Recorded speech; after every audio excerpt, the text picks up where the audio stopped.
They sent them. Hey, it's Chris. Let's talk about them. We have Final Fantasy VII, Materia Hunter, Chocobo Dungeon, and Granblue Fantasy. Got a theme. You ready? Let's talk about them. Mini review roundup. 3 in 1. Let's go. So Final Fantasy VII, anybody? Yeah, nostalgia kicking in right there. One of the first games I ever got a good taste of what an RPG could actually be like, playing on a friend's PlayStation, the original with the loading and the discs. So what is this bringing you? Well, it's actually bringing you a little bit more of a battle line feel with your favorite characters, with some slight asymmetry, just basically taking 6 turns and then seeing who wins each of the 5 of these in a row. But unlike the original battle lines, this takes a variant approach right from the get-go, in the sense that each of these areas, as you can see in front of me, has a special ability when you play a card to the area in the first place. You also have a slight difference there compared to battle line, is you have a little bit of a market, and you're going to either be pulling these cards from the market or from the deck to get your hand, or to even just bolster the cards in front of you in the first place. So essentially what this game is you're taking one of your favorite characters here, a la everybody that you're aware of, right? You got Rufus, you got Reno, and then obviously you got your Sephiroths, your Clouds, your Tifas, and all the other, actually secondary characters too that you probably don't even remember unless you're a hardcore, like played it a couple more times recently sort of people, right? But what you've got going on here essentially is you've got a straight up, I'm going to play cards based off of what's available to me character wise, which one I think I want, and then combo chain tactically driven as we go. At the beginning of the game, your hand is going to be made up of 5 of these materia cards. And these 5 materia cards are going to range from 1 to 3, as you can see by the gems, but also the numbers indicated in the corners. And these will essentially get played down to the respective color areas that you have on your own side. And then obviously they will trigger whatever the ability is right here when you play one of your purple cards to that area. And in this case, you're actually going to be flipping one of your own cards face down in order to play the top card from this deck into whatever area it would correspond to. And that is the rinse and repeat of this game. But you're going to be getting 2 of these actions, or a special action, or a pass on a turn-by-turn basis. Like I said at the beginning, though, the objective is to win the majority of these 5 areas. If it's tied, though, it's just pushed aside. So again, majority. So what you're doing then is you're taking your cards, placing them down in those 3 ways that I mentioned. 1, just your regular actions. That's going to be taking 2 of these cards from your hand on a turn-by-turn basis, and then selecting and putting them where you want them to go. So in this case, maybe I'll put the green one down here. Now you've seen that I played a purple and a green here. Now if I played these 2 as my main action, I only get to choose one of the special abilities. So the purple action I just showed you, or the green action here, which is to grab one of these middle tokens, which are useful because they allow you to mitigate the special ability action cost, as well as allow you to play as sort of a free-for-all at the end of the game in order to get as many cards as you can in a rush style at the very, very, very end. Well then, I skipped this part, but at the beginning of every turn you actually draw up either one from the top of the deck or one from the marketplace into your hand. There you go. And why that matters is that 3rd action that I didn't mention yet. We'll skip over the special actions for a second here before we showed you the blown up characters and the symbology and the complicated situation that brings. Is because essentially if you don't have enough cards in your hand, or you don't want to play them, or they're not really going to work out in your favor, flipping up, flipping down, maybe you don't have anybody's on the other side to flip over, like the red one here gives you, well then you're going to pass and you just get to take 2 cards from this market in the first place. Now let's go back to that special action, because that's the main crux of this game, right? This is the Battle Lines variant where the special cards in the middle are already face up, and then these tactics cards are already going to be in your hand and in your possession. On a turn-by-turn basis, on those 3 turns that I mentioned, or actually the 6 turns, you do 3 turns, you do an intermission, and then you flip all of the ones that you've used, essentially, back over to their starting. So essentially what you're having in this case is you're having 4 of these in your hand, and you're basically just playing one of them for each of your 3 turns, then picking them back up, and then playing them again. But as I mentioned, you've got 3 sections of this card that are important here. So in Tifa's case, if I would have played a yellow materia here instead of my purple and my green,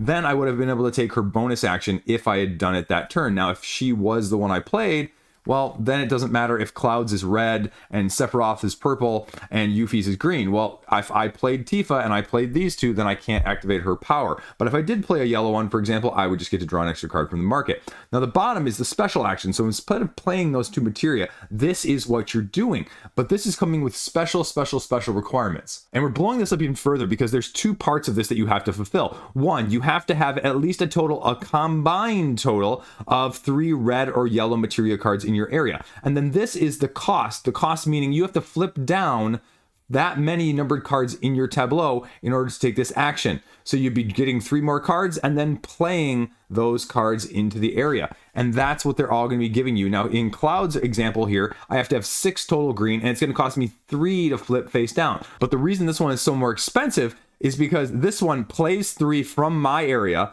then I get to draw 3 more cards, then I get to play 3 more cards. And so that's going to be giving you the combos that you're going to be making. And again, Sephiroth 6, it's going to cost 3 flipping face over, but very similarly, I'm going to be able to put down and then I'm going to be able to flip over. So that's a lot of action system going on there in terms of actually getting it played. So that's what you're doing. And is that symbology a little confusing? Yeah, it is, but don't worry, because the rulebook here actually has written explanations of all the characters, so you don't actually have to wonder whatsoever. You're just going to be flipping back and forth a bit. And again, let me clarify there for a second here. With the Sephiroth, you're placing straight from the deck.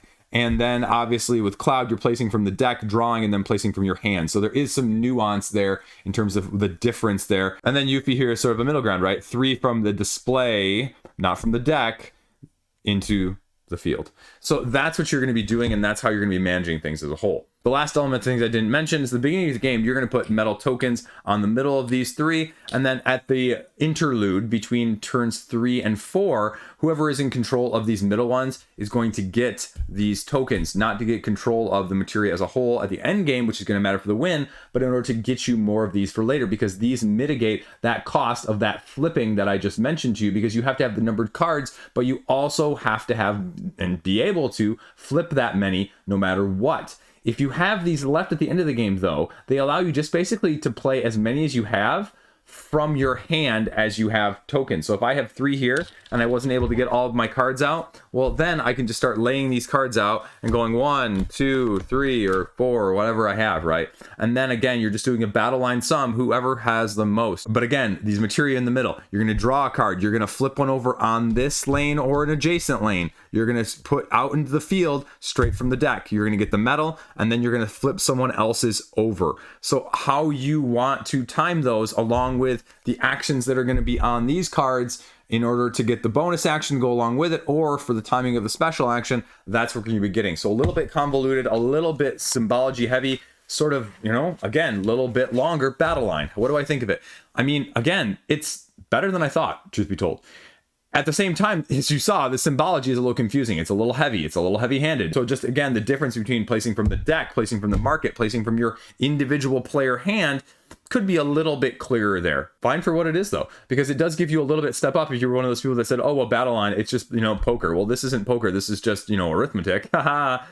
Just summing numbers up, but this one gives you a lot more ways of directly affecting your opponent, as opposed to Battleline, where, you know, you kind of either just get the card or you don't that you need. And so this one gives you more opportunity on each of these areas in order to flip someone's over. And because each of these are going to be interchangeable on a game by game basis, now red is only going to affect red or yellow here. But if red is sitting square in the middle, again, red could be affecting many of these rows when you're placing them down in the first place. And in some games, you're going to end up with a lot of things flipped over, and you're going to be trying to get them flipped back to the right side up, if you can do so with some of the other cards and abilities that you have.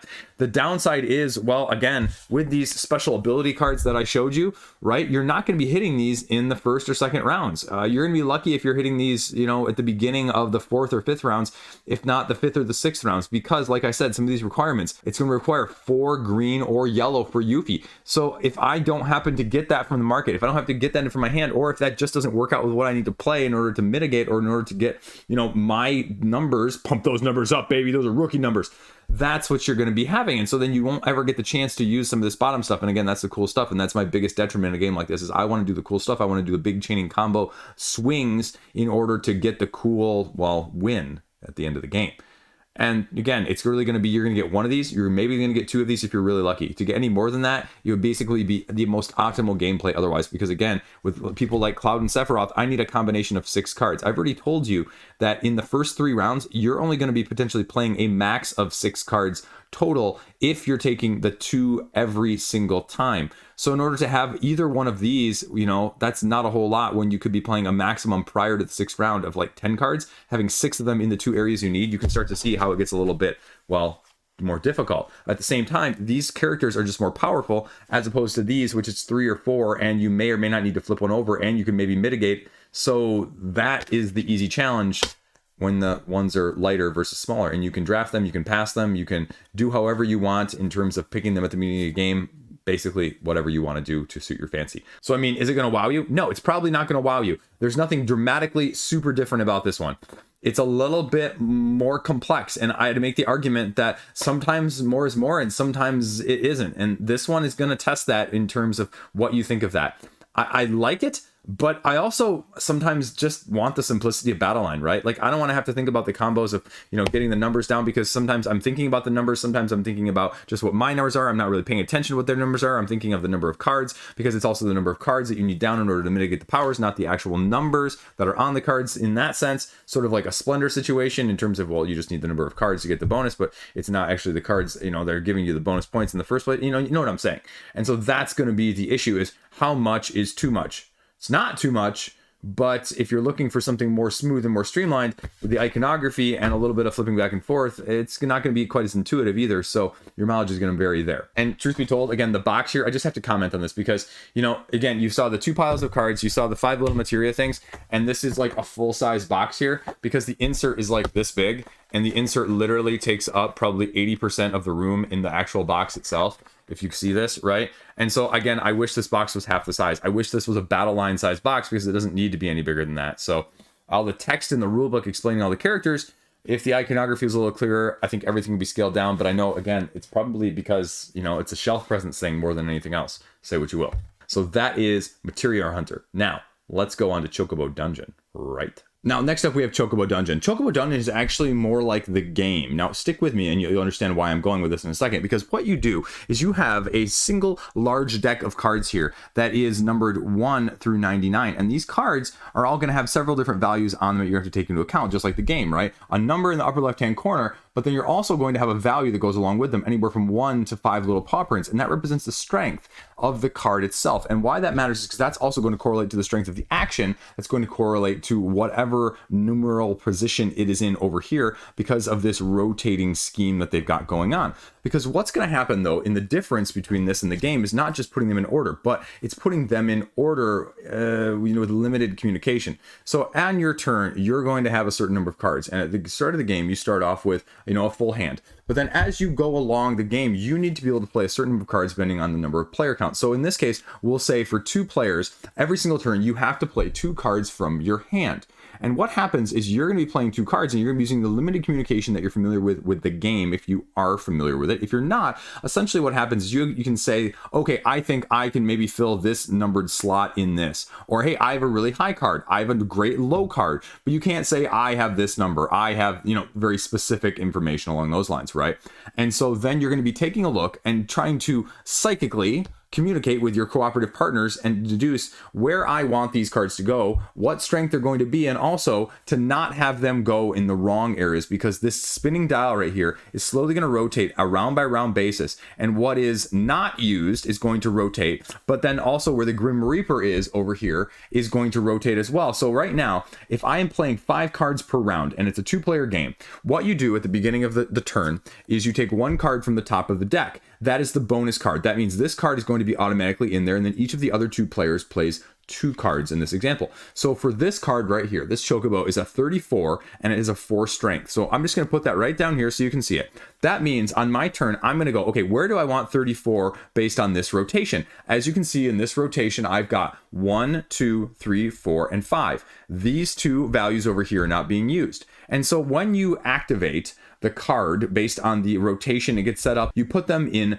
ascending order, meaning lowest to highest from 1 to 5. So the fourth highest card this round is going to move the Grim Reaper. Well, why does that matter? If the Grim Reaper right here ever gets to the end of the track, then you lose. If you ever lose all of your health, you lose, because you're going to be doing this through 4 different levels. As you can see here, we've got a 1F, and then if you flip this over on the other side of this tile is 4F, if you will, but then underneath is 2, and underneath that is 3, if we slide that out. And you'll notice that the 2 has a star in it, meaning the 2, this is the harder side. No star means it's the regular side. So you're gonna have a little bit of variation on 2 and 3. But essentially it tells you also what you're gonna be doing, because this is a I go and then the bad guy or the game goes. And so what's gonna happen then is I'm gonna lay out 2 cards of mine, and we'll just randomly pick these 2, and then we'll pick the other 2 off the top of the deck and pretend it was the other player. So now I take all of these cards, and I've got a 20, a 90, a 94, a 73, and the 34 that was set out there.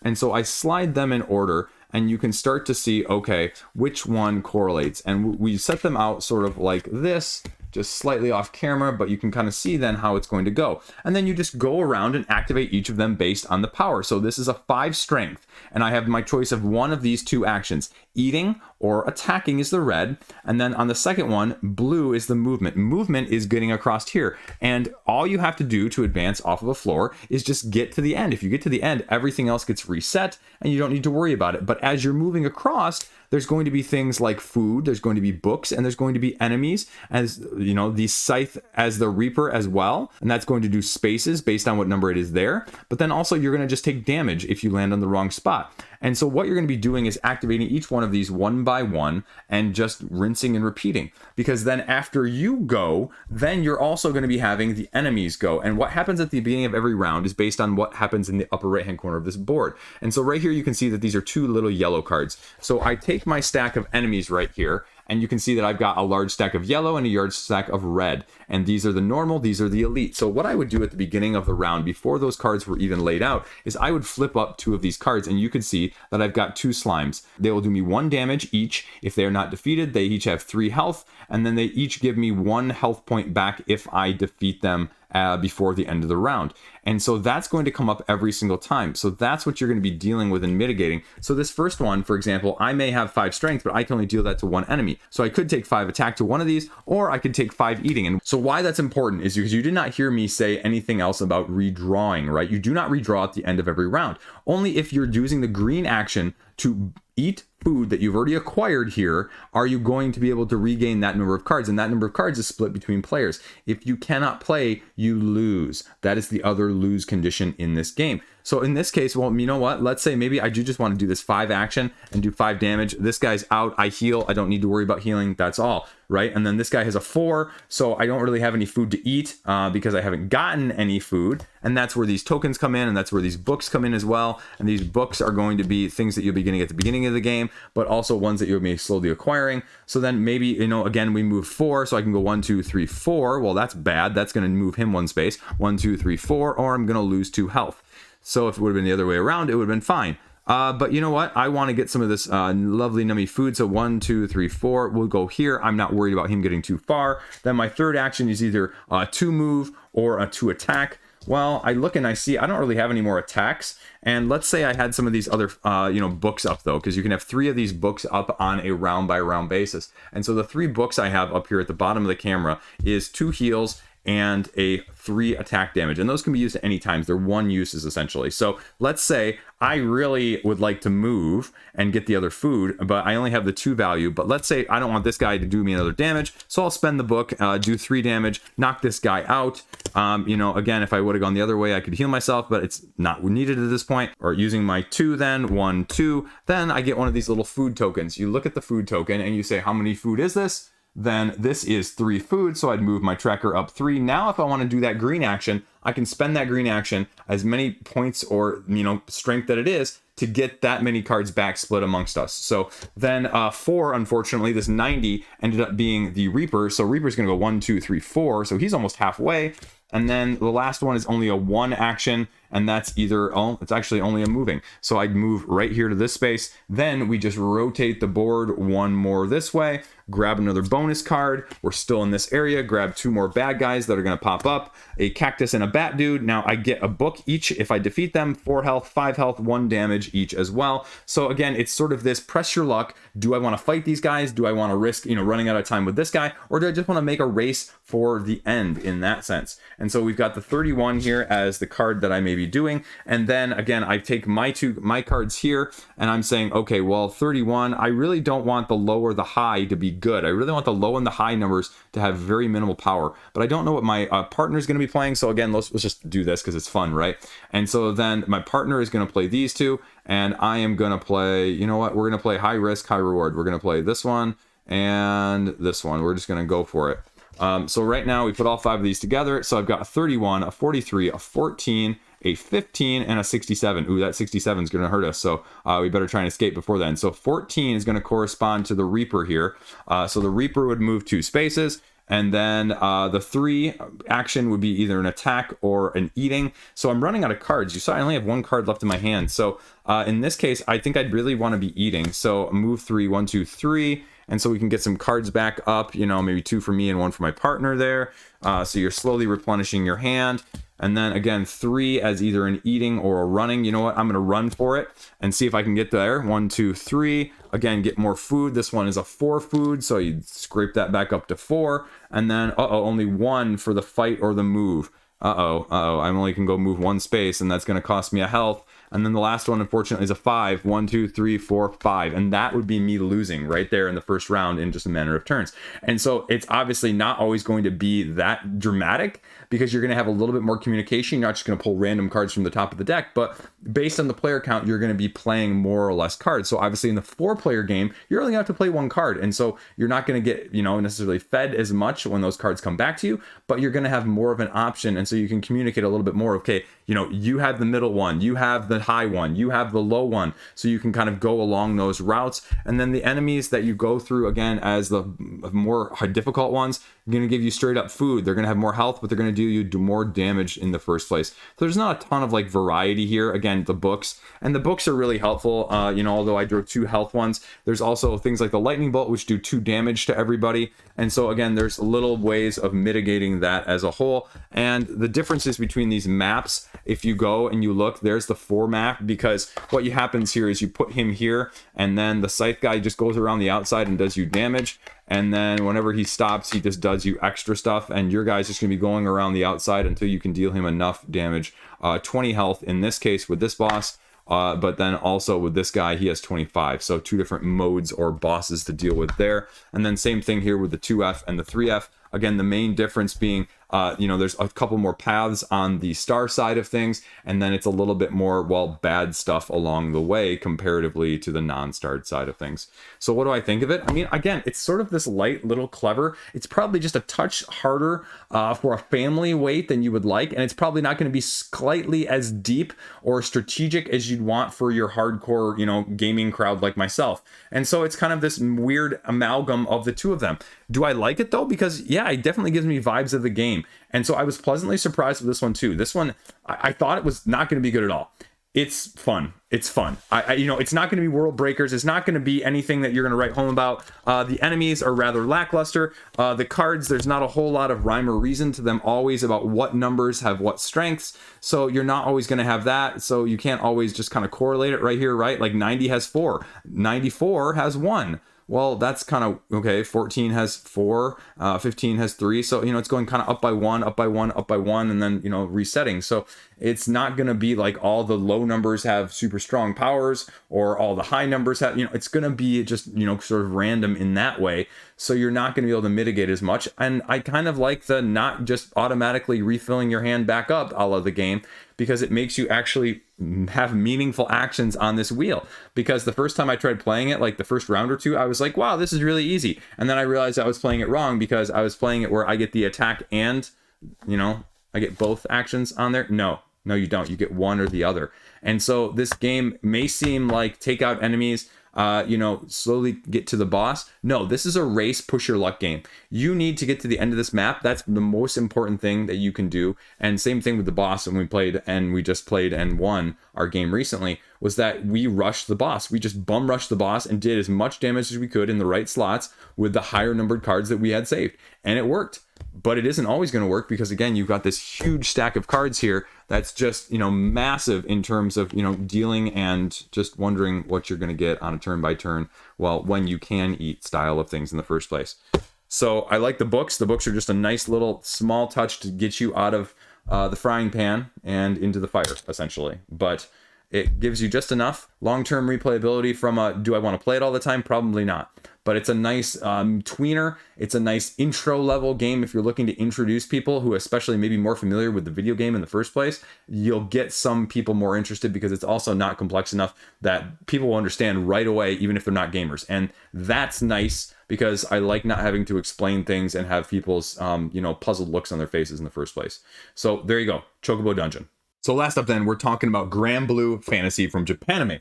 And this is a slightly different tweak on a skirmish miniatures head-to-head based game.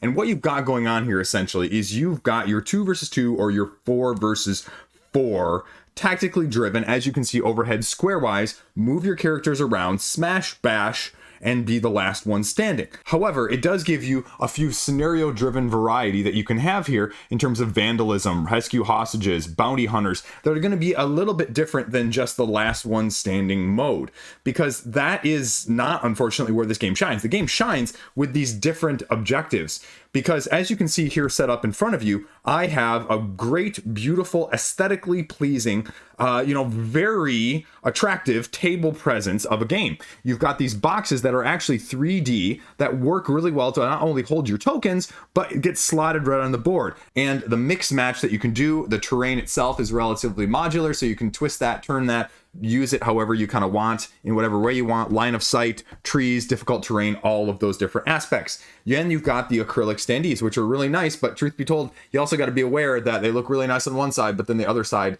is blank. So depending on which way they're facing, well, that's also why you have the colors at the bottom to distinguish what team they're on.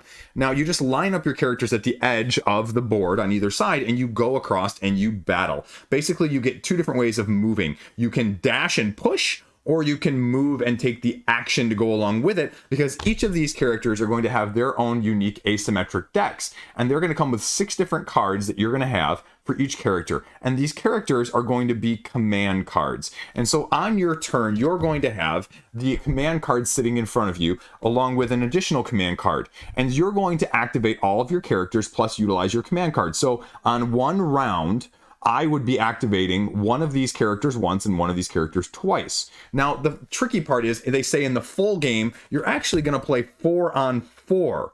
And the problem is that the starter sets only come with 4 characters. So you need to have both of the starter sets to really get the best use of this game in the first place. It doesn't give you enough to really kind of go from the beginning, which is why I'm not so sure about the skirmish being its strongest suit, because you need at least 8 characters to do the full 4 on 4, because also a 2 on 2, if you get the first kill essentially in this head-to-head battling game, 2 on 1 is a snowball, right? But 4 on 3, 3 on 3, 3 on 2, there's some mitigation, there's some makeup, because it's going to be a card-driven aspect of a game. Also, those objectives that I just showed you, the objectives, a little bit of the terrain, the character's abilities, they're different in each of the starter sets. So it just gives you more of the best stuff that's kind of, again, split between 2 boxes.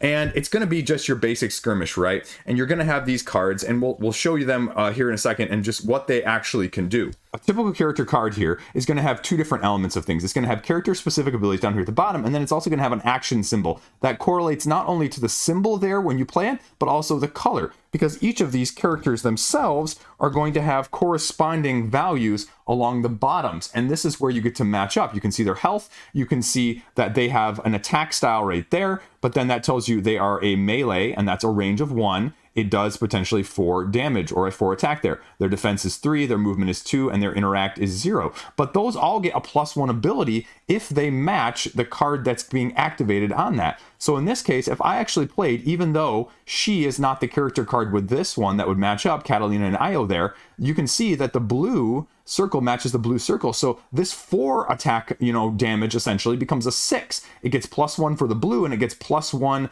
for the symbol. Now, you can activate any character with any card, but if it's not the character that actually activates that particular person in the first place, then only this upper portion matters, and only that is going to affect things. If it's the character themselves, then you can start to see where the synergy is, because you get to use the bottom part of the action, and that's an action on the board, that may be an equipped, that may be any of these things that you can kind of see down here. Additional attack, a ranged attack, again, additional ranged attack, healing action, Mystic Vortex equipment there, and then a different action that's ongoing. And so you can see, again, all of these in the upper corner are slightly nuanced and slightly different there. And so you can activate any of your characters. And so you may have 4 different characters that you're considering activating, because you can only activate them each once per round. So if you're playing 4-on-4 plus that command card, you'll have 5 different activations per round, which, again, sounds like a lot. And you can see over here on the tracker board that I've got right here, it's going to be 6 rounds long to get the most victory points, or the objective-based scenario. But it really goes relatively quickly when you really just have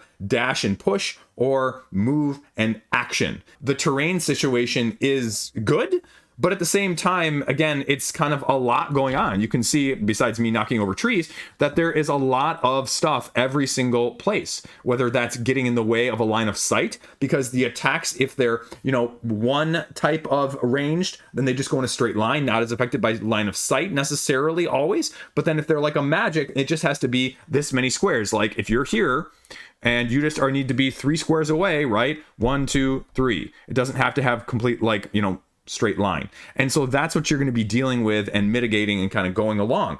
But again, the crux of this game is just going to be using these action cards as you have a hand of cards that may match your characters, may not, and mitigate it as you go back and forth on a round by round basis. The, characters come in these individual little packages, and like I said, right, this is where the good stuff is. The problem is, between this and the other core box, you only have 4 of each, which is where this expansion pack is kind of nice, but it also kind of makes you wish that it was a little bit incorporated. And this has a ton of content right here. I mean, look at all these individual characters right here. And this is the expansion box, and that's why it's almost a must, because you can just see the sheer amount of plethora that gives these characters the depth and the coolness, right? 1, 2, 3, 4, 5, 6, 7, 8, 9, 10, 11, 12. So if you asked me right now off the top of my head, which I would say 2 core sets or 1 in the expansion, it'd be 1 in the expansion, because 12 characters. You may not have as many of these objectives, which again, I kind of wish there was a little bit more of some of that, included. 3 is, decent. But again, if that's where the real variety is going to come in and you really need this, I mean, this almost becomes a must if you're looking at this with a core set, which is kind of weird to say, okay, you have to buy something else with the core. It isn't 1 enough, right? That was the big criticism of things like Arkham Horror, the LCG, when that first came around. When the recommendation is to buy 2 cores to be able to play the game fully, it's always a little bit of hesitation there. And it's not doing anything dramatically terribly different as a skirmish, move across the map, activate your characters, battle, and it just becomes a little bit of a slog if you don't have these objectives. So these are really, nice from the variety sense, because otherwise it's going to feel a little bit samey to some of the other things out there that are doing similar aspects of things. So, I mean, it's a good product, and I really like this action combo system of the pluses, right? Of the interactions on the map, the offense, the defense, and I didn't even talk about other things, because you have the potential here to not only attack, but you also have the potential to defend. And defending can be done in one of 2 different ways. Essentially, you can draw the top card from the deck and hope that you can block, because that's going to be a free block, essentially. And so if you draw, say, a card like this, well, you can block it, and you can even get plus blocking, or even you get infinite block, a perfect block, which blocks all the attack damage. But if you want to actually play this card from your hand because you have it in your hand because it matches the character that's being attacked, well, you can do that too. But the problem with it is that Vera here actually gets activated. So it's great that she doesn't take damage, but she also then loses her turn if she hasn't already been activated in the first place. And so that's the, that you kind of have to deal with as well. The other downside to it is sort of video game style, because of the video game this is based off of, right? They respawn. and you get penalized because they get respawned back. I'm thinking of things like Fire Emblem or even Battle for Eternia, where you've got games that you still score victory points, and it really is a detriment if your characters get knocked out, but they respawn. And I love the video games, right? I mean, that's what we're used to in video games. And so, like I said, right, when you have that dynamic of you getting knocked out sooner than one of your opponents, it really can be detrimental, especially if there's an experience difference. Because again, you run up into a meta style situation of this as well, of experience, if you know characters that are going to jive better together than your opponent. So you really have to almost draft them to begin with if you're equal on the playing field, or especially if you're maybe even not, you need to set aside and be aware of that potential imbalance. So, I mean, it's a solid entry.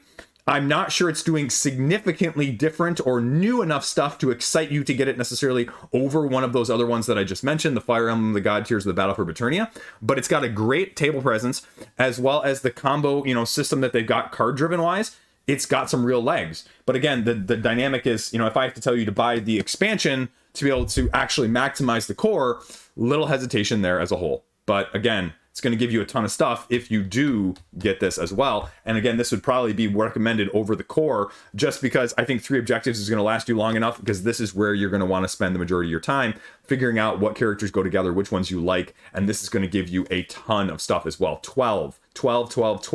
So then 1 core, that's 16. That's 4 different teams without even mixing and matching or repeating. So there you go. That is Try Review 3-in-1. There you go. Let me know what you think. Comments, questions, concerns down below. Japanime, thank you for sending it to me. Talking about. Let's go. Stay classy. Subscribe if you made it this far. Peace out.